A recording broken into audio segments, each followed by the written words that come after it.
sa kalawakan na walang hangganan. May isang inang reynang bituin na ang pangalan ay Andromeda. Siya ang ilaw ng pag-asa, ina ng balanse at ng kaayusan. Sa kanyang mga palad ay iniingatan niya ang isang napakahalagang kayamanan, ang brilyanteng araw na tinatawag na suntrust. Ito ay pinagmumulan ng liwanag, lakas at buhay ng 11 planeta. Ngunit isang araw, mula sa kailaliman ng kadiliman, sumulpot ang isang maitim at damukhalang ulap. Siya ay tinatawag na kawalang pag-asa. Nilamon nito ang liwanag ng mga bituin at unti-unting sinasakop ang bawat planeta. Sa kanyang paglusob, nabihag niya si Inang Reyna Andromeda. Sa huling sandali ng kanyang kalayaan, gumawa si Andromeda ng isang sakripisyong hindi kayang gawin ng karaniwan. Hinati niya ang mga brilyanteng araw sa 11 maliliit na brilyante.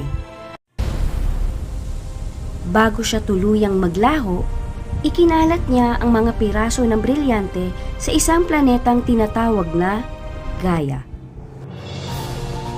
Doon, ang bawat piraso ay napunta sa kamay ng 11 natatanging nilalang. Isa-isa nilang tinanggap ang kanilang tungkulin bilang mga tagapangalaga ng bawat planeta. Sila ay sina Galatea, Algiba, Ceres, Aurora, Aquarius, Oriana, Monoceros, Red Jasper, Vela, Leo, at Tala.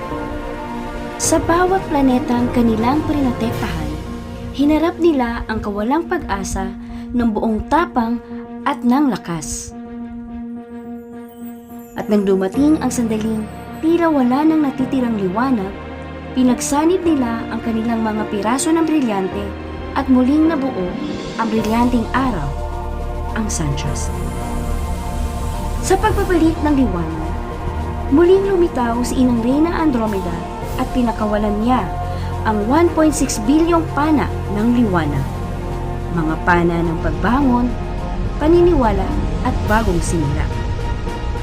At doon, tuluyang napuksa ang malaking ulap ng kawalang pag-asa. At dyan nagtatapos ang kwento ni Andromeda at ng brilyanteng araw, na nagpapaalala sa atin, Andromedans, na sa gitna ng kawalang pag-asa, kung patuloy ka lang sa paglaban sa buhay, meron at merong darating na pag-asa at pumangon ka.